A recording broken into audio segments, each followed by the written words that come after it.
ఇటీవల నూతనంగా ఏర్పడ్డ ఆంధ్రప్రదేశ్ ప్రభుత్వానికి గౌరవ ముఖ్యమంత్రి గారికి, ఉప ముఖ్యమంత్రికి, మంత్రులకు, శాసనసభ్యులకు, పార్లమెంట్ సభ్యులందరికీ శుభాకాంక్షలు.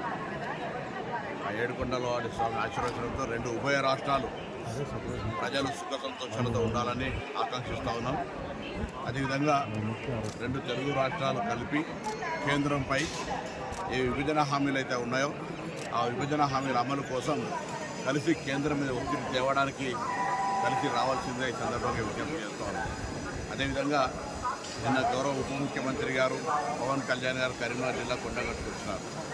సాధారణంగా మా ప్రభుత్వం తరఫున స్వాగతం చెప్పినాం. వారు ఆంజనేయ స్వామి దర్శనం చేశారు. ఇక్కడ కూడా గతంలో కొద్దిగా తెలంగాణ భక్తుల పరంగా ఇబ్బంది ఉండే. నేను గౌరవ ముఖ్యమంత్రి గారిని, అదేవిధంగా